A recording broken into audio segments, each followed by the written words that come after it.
Paging Dr. Gary C. Please proceed to the geriatrics department. Emergency! Emergency! Paging Dr. C! Emergency! Emergency!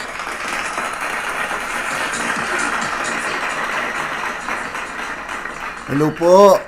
Ako po si Dr. Gary C. at nanonood po kayo ng Gabay sa Kalusugan. Ang ating pong pag-uusapan ngayon ay tungkol po sa back pain o sakit sa likod. I'm sure marami sa inyo naka-experience na ng ganito.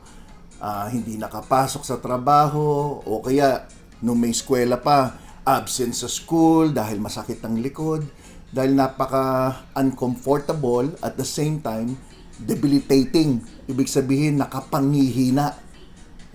Marami akong mga pasyenteng mga senior citizen na halos ayaw nang bumangon.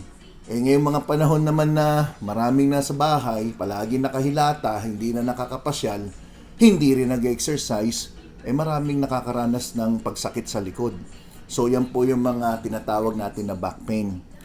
Pero bago tayo mag-umpisa, huwag nyo munang kalimutan. Pag nagustuhan nyo po itong lecture na to, mag-thumbs up po kayo, mag-subscribe, at click nyo na rin po yung notification bell para sa mga updates. So, ito pong topic na ito ay hindi po para sa senior. Ito pong topic na ito ay walang pinipiling edad.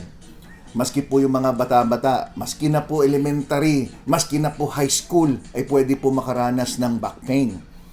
Pero, ang pagsakit ng likod ay depende po yan sa edad, depende sa ginagawa nyo mga activities, depende po kung meron pong history ng injury, o kaya trauma, o kaya may maling buhat, maling posisyon ng pagtulog.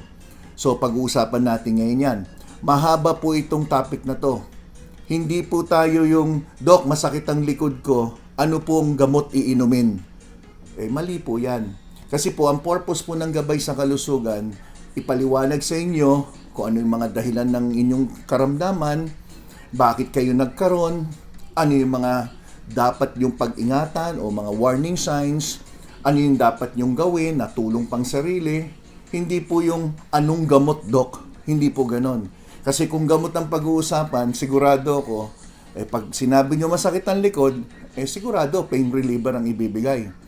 Pero sa paliwanag na gagawin ko po ngayon, pagtiyagaan nyo lang po ako, medyo mahaba.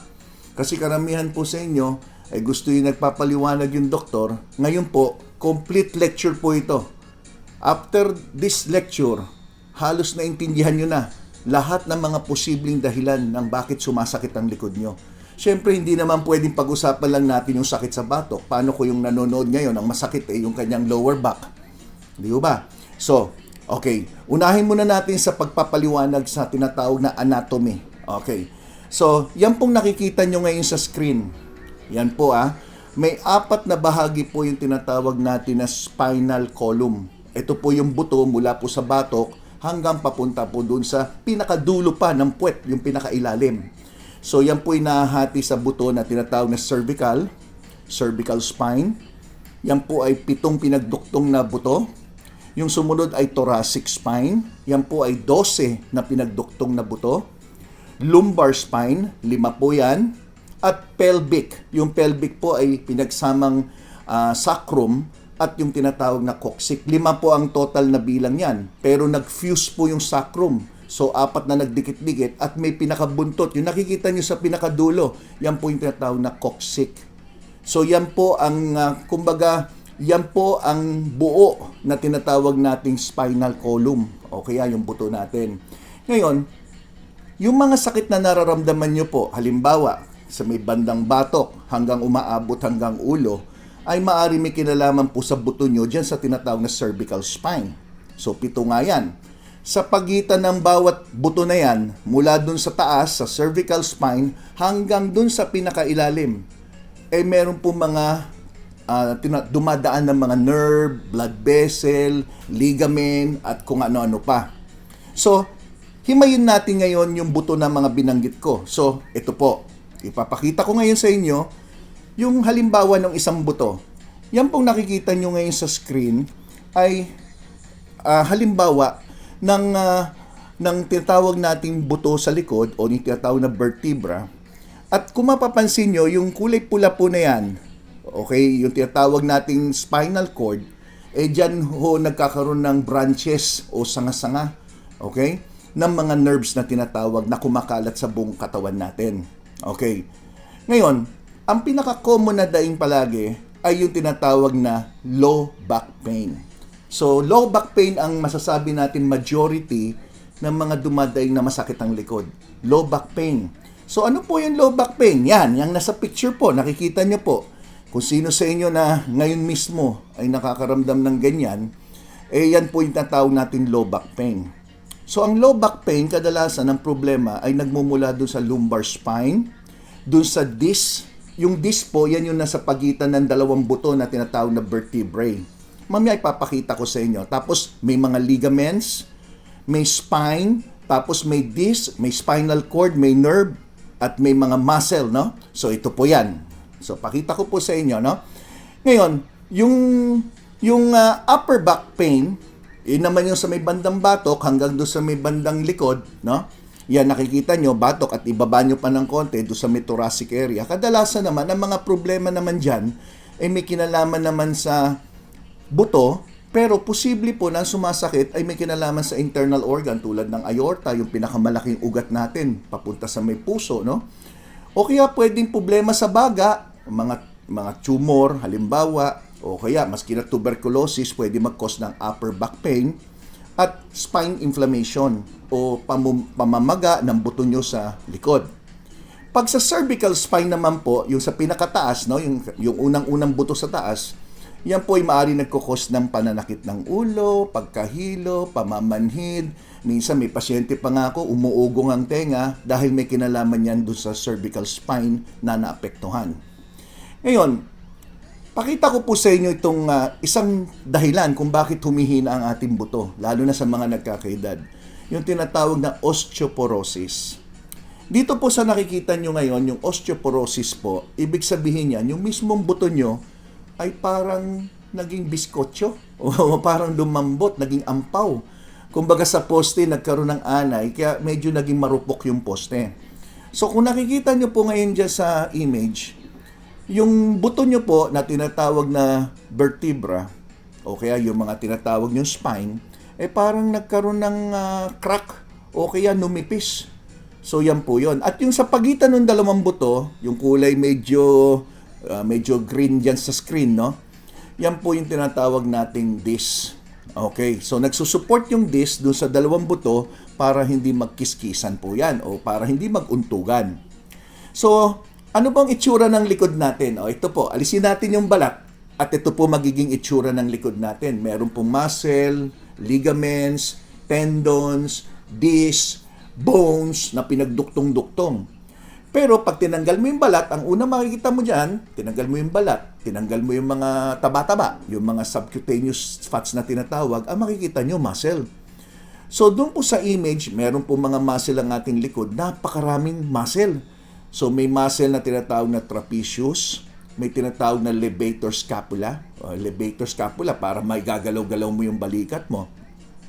May rhomboid minor, rhomboid major, latissimus dorsi, at marami pang iba.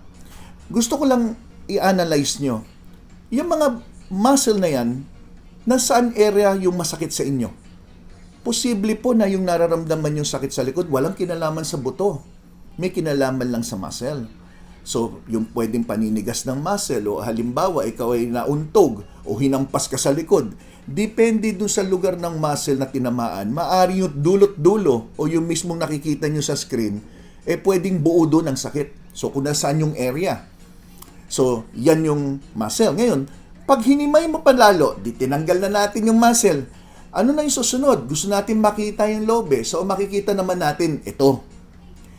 Yung mga nerves. So, tinanggal mo na yung muscle, so makikita nyo yung nerves. Ngayon, bakit mahalagang pag-usapan to, di ba? Sinabi ko, maaaring may problema ka sa buto, may problema ka sa muscle, at ngayon, may problema ka naman sa nerves. So, hindi pala pag sinabing masakit ang likod, isa lang ang dahilan, marami palang posibleng dahilan. Halimbawa na lang, tingnan nyo po yung nakikita nyo sa screen. Di ba, may nakalagay po dyan sa may bandang itaas, C1 o spinal nerve 1. So hanggang 7 po yan, hanggang pababa. So kung saan po yung mga naapektuhan na ugat, makikita nyo para meron siyang rinarasyonan Yung nerve may kinalaman po yan sa parang kuryente o kaya pakiramdam. Kaya kung ang nerve nyo po ay na-damage, pwedeng ang dahilan dahil yung buto nyo ay nagkaroon ng osteoporosis o nagkaroon ka ng pudpud na mga disc o kaya kung slip disc kung ano man, pag naipit po yung nerve, kung saan yung rasyon ng nerve na yon, doon kayo maaari magkaroon ng problema. So, i-analyze nyo po maigi.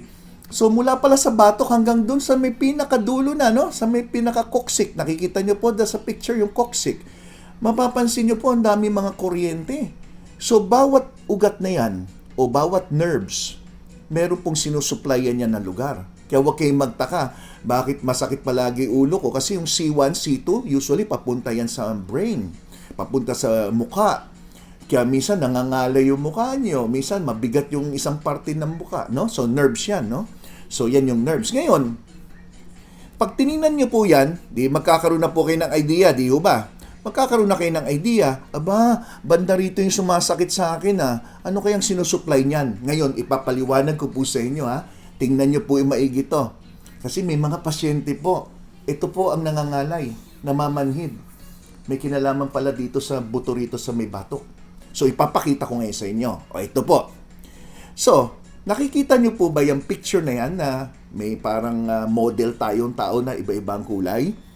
So, napansin nyo sa katabi niya yung spine, yung pinakita ko sa inyo, yung lateral, no? Yung side view ng inyong spine. So, yung cervical spine, yung nakikita nyo thoracic vertebrae, yung vertebrae and spine, almost the same po yun, no? Lumbar vertebrae or lumbar spine, and sacral vertebrae or sacral spine. So, parang color-coded pansinin nyo. So, yung kulay violet, doon sa nakikita nyong image ng tao, it represent mga problema na may kinalaman sa cervical spine. So, ano yung mga pwedeng maramdaman nyo? Nakikita nyo na yung kulay violet, di ho ba? So, ang makikita nyo dyan, yung harap ng inyong kamay, harap ng inyong braso, o kaya yung forearm and arm, hanggang sa may bandang balikat, yung mga pamamanhid na nararamdaman nyo o masakit dyan sa mga lugar na yan, maaaring may kinalaman sa cervical spine problem.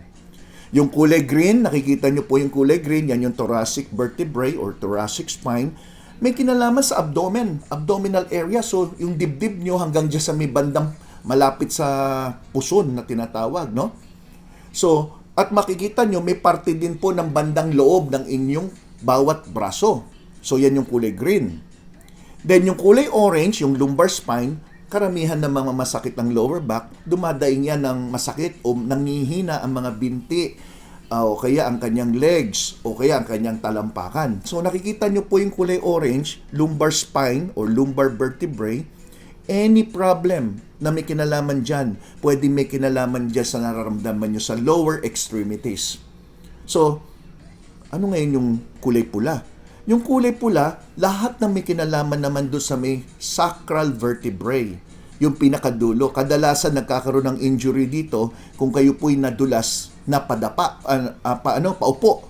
Alam niyo po ba yung nadulas na paupo o kaya naglalakad kayo sa hagdanan, nagkamali kayo ng apak, mula third floor, bumagsak ka ng tuloy-tuloy at ang puwet niyo ang tumatama dun sa hagdan hanggang nakarating ka sa second floor landing. So kung mapapansin nyo, pag yun palang involved, ano yung mapula dun sa nakikita nyong picture? So ang nakikita nyo, di ba, ang mapula yung ari. So may kinalaman yan pagdating dun sa mga lalaki na pwede palang erectile dysfunction. O kaya uncontrol yung kanyang pag-ihi, mapababae man o mapalalaki. So o kaya pamamanhid dun sa area ng private part, no? So yan po yan. So doon pa lang sa paliwanag ko sa ating umpisa pa lang. Okay. Ano pong napansin nyo? Pinag-usapan natin yung buto. Pinag-usapan natin yung muscle. Pinag-usapan natin yung nerve. So usually pag ang nerve ang may problema, may masakit na naipit doon na ugat o nerve na tinatawag, ang tawag nyo neuralgia. May kinalaman sa pain na may kinalaman sa nerve. Kung muscle nyo naman ay nagkaroon ng paninigas, spasm, okay, napunit yung muscle nyo, nabanat masyado, ang tawag mo naman, myalgia, muscle pain. So, magkaiba pala yun. O, di ba? So, alam nyo na ngayon na pwede pala neuralgia from the nerve, myalgia from the muscle. Ngayon, kung sa buto naman ang problema, usually ang problema mo may kinalaman na sa mga arthritis, osteoporosis. O kaya pwede may kinalaman doon sa natanggal o nalihis yung disc. So yan ang ating pag-uusapan. Okay. Ngayon, laliman pa natin yung paliwanag. Okay. So ito, tingnan nyo. So, pinakita ko po dito yung image ng inyong buto sa likod. So, makikita nyo, meron pong tinatawag na disc. So, yung disc na yan, ang tawag dyan minsan, intervertebral disc. Bakit intervertebral? Kasi nasa gitna ng dalawang vertebra. Okay? So, dalawang spine or vertebrae, ang tawag. Dalawa nun, sa gitna nun, para may palaman ka. Yung kulay blue na nakikita nyo, na tinuturo na, no? Yan yung disc. Okay? So, sa madaling salita, ang purpose nitong disc na to ay, tingnan nyo yung likod. Di ba may kulay dilaw na mahaba na linya? So, imagine nyo, yun yung nerve na dumadaan dun sa likod. Kung sakasakali, napudpud po o nawala, nalihis itong disc na to, ang mangyayari niya, ninipis na ang pagitan ng dalawang buto or dalawang spine, dalawang vertebrae. So, ang mangyayari niya, may ipit ngayon yung inyong nerve sa likod. So, yung spinal cord, maaari maapektuhan, saka yung mga branches na to o yung pagsanga-sanga nito. Okay. So, some of the people naman na may back pain, hindi mapaliwanag. Ito yung may back pain pero tiningnan mo ang nerve, ang muscle, ang buto, ang ugat, lahat ayos, walang problema. So, may mga cases na nagkakaroon kayo ng unknown reason of back pain. Pero sinasabi na kadalasan itong pain na to, pwedeng dahil sa strain, napagod. Halimbawa, matagal ka nakaupo, di paminsan nakakaramdam ka na masakit ang likod, pero iunat mo lang, igalaw-galaw mo, nawawala na. O kaya, mali ang posture nyo, palagi ka naka-computer, so sumasakit batok nyo, sumasakit ang likod nyo dahil palagi ka nakaupo. Mali yung posisyon ng pag-upo nyo. So, yung mga posisyon ng pag-upo, yung posisyon nyo ng paghiga, posisyon nyo ng pagbubuhat, yung tamang posture, yan ang isa sa dahilan kung bakit nagkakaroon kayo ng back pain. So, paano mo masosolve yung problema na dumadaing ka na masakit ang likod mo kung hindi mo naayos yung mismong maling ginagawa nyo? Di ba? May point naman, di ho ba? Ngayon, ang problema lang natin, kung nagkaroon ka ng sprain, halimbawa, natapilok, mas madali maintindihan to natapilok ka, di ba masakit yung paa nyo, pero muscle yon kadalasan namamaga. So, pag namaga yun, unang-una dapat ginagawa, pag na-sprain ka o natamaan o may namali kang buhat, lagyan mo kagad ng cold compress para hindi na tuluyan mamaga. Pero pagkalipas ng mga 2 araw, pagpalagay natin 48 hours na mula na sprain ka, dapat warm na para gumanda yung blood flow sa area for healing. So, importante. Ngayon, ano mga frequent cause ng back pain? Number 1, strain in the muscle or ligament, maling dampot, maling hila. Nangyari na sa akin, minsan may inabot ako doon sa kotse, sa likod, pag ganyan ko, parang nag-lock. Okay, nabanat yung ligament or yung litid na tinatawag nyo sa Tagalog.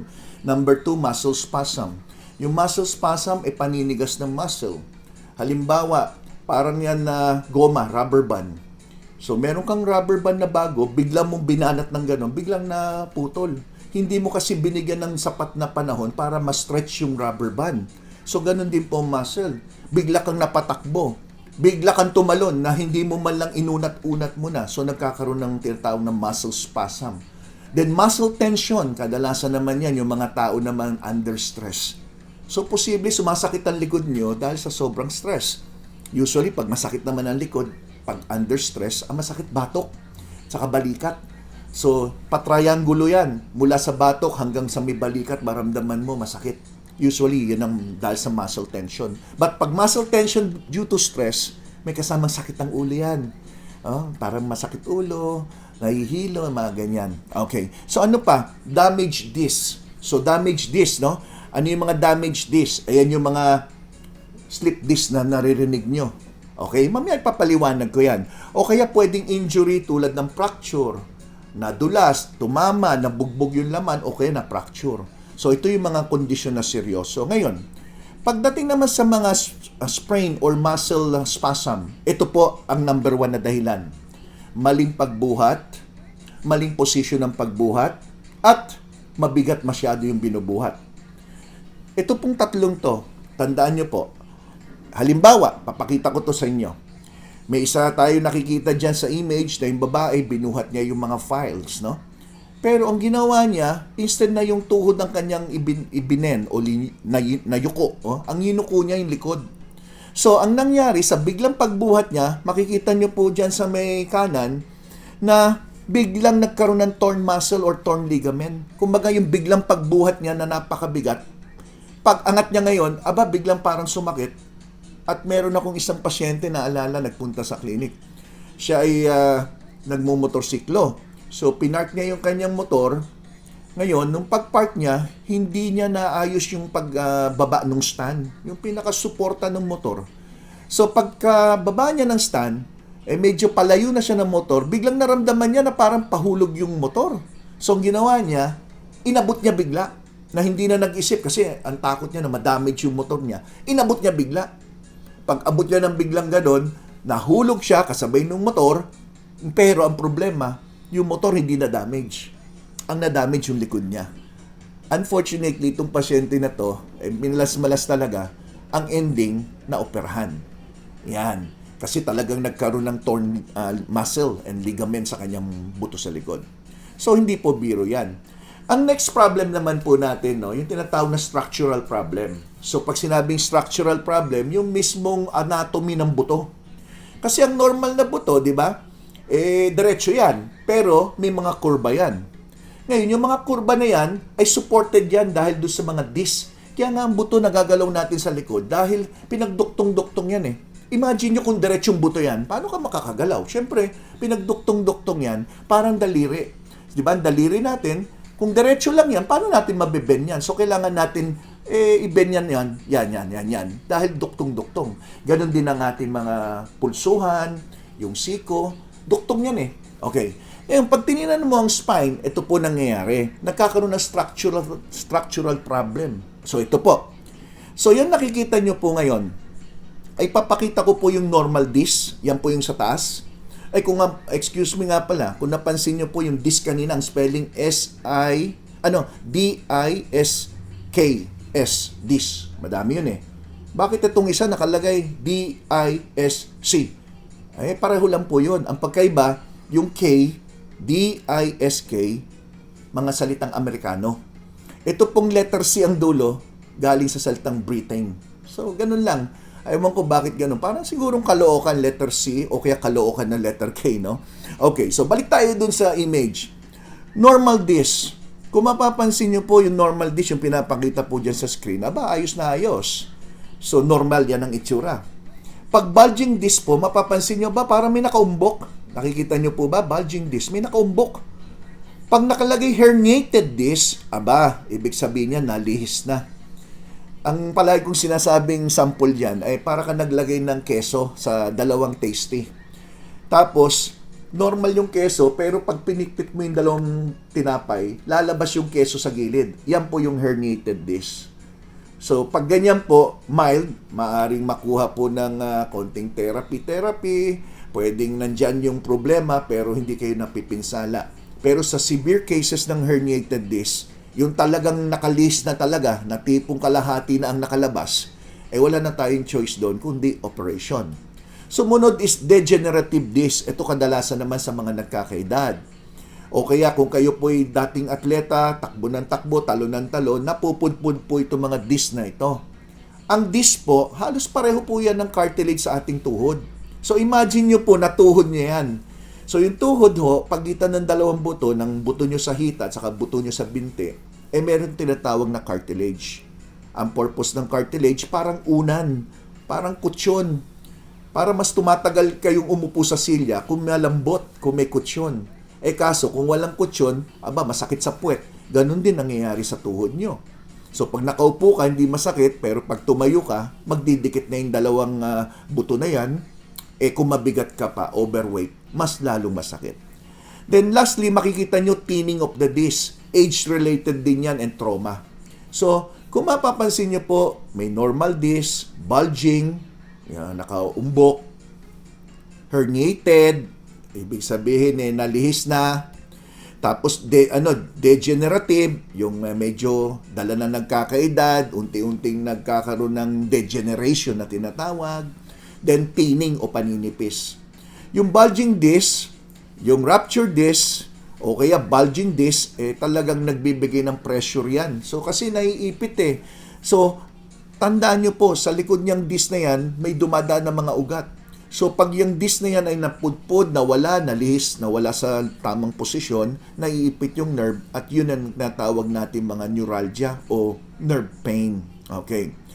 Then, another problem. So, bukod dun sa pinaliwanag natin yung disc, yung osteoporosis, may isa pang problema. Ito pong tinatawag naman natin mga problema sa korba ng buto. So, kagaya nito. Papakita ko po itong sciatica. So, sciatica muna tayo bago tayo mapunta sa mga scoliosis. Yung sciatica, yan, explain ko na rin, ito yung low back pain. Minsan, hindi dun sa likod ang masakit. Ang masakit sa may bandang puwet. Sa likod ng puwet na umaabot hanggang binti. By the way, yung term na sciatica po ay hindi po sakit yan. Sciatica is a condition. So, hindi po, ano sakit mo, sciatica? Hindi. Yung sciatica po, ibig sabihin may naipit na ugat. At yung ugat na naipit, yung tinatawag na sciatic nerve. So, tingnan nyo po yung sa image. So, di ba, sinabi ko may herniated disc ka halimbawa o kaya may bulging disc ka. Nalihis po, kung mapapansin nyo. So, anong nangyari? Yung nerve, ito pong kulay pula na nakikita nyo, yan po, yung sciatic nerve. So, pag naipit po yan, ang tawag compressed nerve due to herniated disc. Ayan po, kung naipit yung sciatic nerve, pansinin nyo po yung figure ng babae, oh. Yung mapulang-mapulan yan, yan yung mga area na pwedeng sumasakit doon sa pasyente pag meron pong sciatica na tinatawag. Oh, bigat, no? So, maski anong masahe gawin mo dito sa binti o kaya sa hita, hindi mawawala ang sakit dahil ang problema ay yung naipit doon sa kanyang lumbar spine. Okay. Then, another problem na naman. Ito yung common naman to sa mga nagkakaedad. Yung tinatawag na arthritis. Osteoarthritis. So, may tinatawag na osteoarthritis of the spine. So, spine osteoarthritis, ang medical term na ginagamit ay spondylosis. So, pag sinabing spondylosis, arthritis po yan sa inyong buto sa likod. Okay. So, yan, papakita ko po sa inyo. So, spine osteoarthritis. So, yung normal spine, nandyan po sa inyong kaliwa. Yung sa kanan nyo, makikita nyo po yung osteoarthritic spine. So, kitang-kita nyo naman po yung difference eh. So, una, tingnan mo yung disc na pudpud. Kasi pag sinabing osteoarthritis, ang pinag-uusapan natin dito palagi yung cartilage. Na-damage yung buto, na-damage yung cartilage. Naging manipis yung disc at nagkaroon ng pagkaipit doon sa mga nerve o tinatawag na compressed spinal nerve. Tingnan mo naman yung normal spine. Cartilage, buong buo. Ang disc, buong buo. Yung spinal nerve, maluwag, hindi naiipit. So, yan po yung nagkukos kadalasan ng pain sa likod sa inyong spinal bones na tinatawag. Okay, so nabivisualize na po ha. Kagandahan nito, at least pinapaliwanag ko, nakikita nyo po, no? Okay. Ngayon, pag-usapan naman po natin ngayon yung tinatawag na abnormal curvature of the spine. Ito po yung wala sa ayos yung forma. So, maski sabihin mo okay pa yung buto mo, okay yung nerve mo, pero wala sa forma eh. Ito na po yung tinatawag na scoliosis. So, yan po. Pag sinabing scoliosis, parang letter S po yung inyong buto. So, medyo pag malalim na, talagang nahirapan na huminga, palagi nang sumasakit, baka kailangan na ng operation. Kyphosis, yan po yung nakukuba. Common yung kyphosis sa mga may osteoporosis. So, kung makakakita kayo ng isang lolo at lola, kuba kung maglakad, dati ang height niya 5'6", ngayon naging 5'2". Ibig sabihin, naging kuba. Okay, dahil sa osteoporosis yan. Ang tawag doon sa forma, kyphosis. So, yan yung ginagamit yung term sa Tagalog na kuba. No? Kuba. Yan yung kyphosis. Yung scoliosis naman, naka-S naman ng ganon. Yung lordosis naman, pag sinabing lordosis, kasi makikita nyo minsan sa x-ray, may nakalagay straightening of the spine. May nakalagay na lordosis. May lordosis, ibig sabihin naman yon, yung buto nyo naman sa likod, hinihila naman ng muscle na nagkaroon ng paninigas, at ikaw naman ay parang buntis. So, yung parang buntis, ang tawag lordosis. Okay? So, tandaan nyo po, scoliosis, kyphosis, lordosis. Yan po yung mga iba-ibang curvature ng buto. So all of these are mga abnormal curvature na tinatawag. Ang buntis, panandalian, naging lordosis kasi nakausli yun siya, di ba? So nakaganon, di ba? So yan po yan. Then next is osteoporosis. Ito naman yung naging marupok yung buto. Yan yung mga bumaba ang calcium, bumaba yung calcium content. Sinasabing through bone densitometry, nakikita na mahina po yung kanyang mga bone cell. Usually nakalagay osteopenia. Pag osteopenia, mababa. Okay? Mababa na yung sangkap ng buto nyo, yung mga bone cells. Ngayon, may mga back pain din po na hindi naman dahil sa buto, hindi naman dahil sa muscle. So, paliwanag ko na rin na posible may back pain ka, lower back, dun sa flank, yung pinakagilid magkabila. So, ito po yun, yung mga kidney problems. So, UTI, may mga bato sa daanan ng ihi, pamamaga ng kidney. So, yan naman po mararamdaman nyo. Back pain din, pero ang kadalasan sumasakit yung gilid. So, kung makikita nyo sa image, yan po yung may parang may beans dyan na. Yan po yung itsura ng kidney, parang beans eh. So, dyan naman kadalasan sumasakit. So, ito mga pinapaliwanag ko po, in-explain ko muna po sa inyo yung pinaka-common na dahilan kung bakit sumasakit ng likod. Pero meron pong pagsakit ng likod na may kinalaman sa ibang sakit. So ano yung mga ibang sakit na pwede mag-cause ng sakit ng likod? Number 1, madaanan lang natin. May tinatawag na Cauda equina syndrome, may tinatawag na cancer of the spine, okay? Mga infection, pelvic inflammatory, problema sa pantog, problema sa kidney na nabanggit ko, pelvic inflammatory sa kadalasan sa mga kababaihan. Sleep disorder, pwede magkaroon din ng back pain. Maling posisyon ng pagtulog, mali ang ginamit na unan, pangit yung mattress ng kama. Kaya minsan may mga ina-advise ako sa pasyente, bumili ka naman ng unan na talagang swak dun sa likod mo. Pwedeng yung para sa ulo, yung tinatawag nga natin na memory pillow, may gano'n may tinatawag na gano'n. Meron din mga mattress na yung curve ng buto mo sinusundan. Pagpansin nyo, pag ganyan ang ginamit nyo, mas lesser po ang inyong problema sa back pain. Okay. Then, ano mga risk factor? Sino yung mga tao na madalas magkaroon ng problema pagdating sa likod? Number 1, depende sa trabaho. Siyempre, kung trabaho mo, nagbubuhat ka. Kaya naawa ako doon sa mga nagbubuhat ng mga bottled water, yung nagdi-deliver. Ang bigat nun eh. Yung nagdi-deliver ng Shalane, nakikita ko po yan. Ang bibigat niya mga buhat na yan, no? Construction worker, madalas yan, sumasakit likod. Given, alam na natin kung bakit. Pregnancy, kung buntis ka, sumasakit likod, pero normal lang yon. Sedentary lifestyle, yung walang ginagawa, pahiga-higa lang. Poor physical health, hindi nag-exercise, walang stretching man lang. Old age, siyempre, pag may edad na, mas malaking chance na magkaroon ng back problem. Obesity, yung overweight, naninigarilyo, strenuous physical activity. So, sobra naman yung physical activity na ginagawa mo, natural, sasakit po yung likod nyo. Nag-exercise ka nga, nasobrahan naman, pwede rin sumakit. Genetic factor, kasama na naman ang lahi. So, posible na sa lahi pala yung pagsasakit ng buto, sakit ng likod, ganyan. Medical condition tulad ng arthritis, cancer, low back pain sa babae, kadalasan hormonal. Pwede rin pag may mens ang babae, sumasakit din pati likod. Stress, anxiety, ito, palagi na lang, pag stress ka, masakit ang likod. So, dito sa ating pinag-usapan ngayon about back pain, wala akong babanggitin na gamot kasi hindi ko alam kung ano yung specific na cause. Siguro sa susunod, pag-uusapan natin ano yung mga home remedies, ano yung mga tamang exercises, tamang pagbubuhat. Yan ang tatalakayin natin sa susunod. Okay? So, kung nagustuhan nyo po, kung nagustuhan nyo lang, mag-thumbs up po kayo, mag-subscribe, at click nyo na rin po yung notification bell.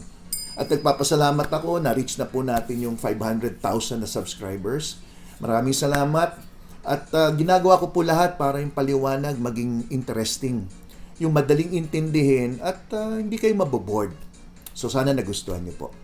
Salamat po. Ako po si Dr. Gary C. Sa susunod abangan niyo po. Yun ang gagawin natin parang part 2. Ako po si Dr. Gary C. Again, salamat po. Huwag niyo kalimutan, thumbs up, click the notification bell, at syempre subscribe. Okay. Ako ba lang si Dr. Gary C? Pakulit, no? Ako po si Dr. Gary C. Syempre, ang inyong partner, gabay sa sumasabit eh. Ako po si Dr. Gary C. Ang inyong gabay sa kalusugan. Bye-bye!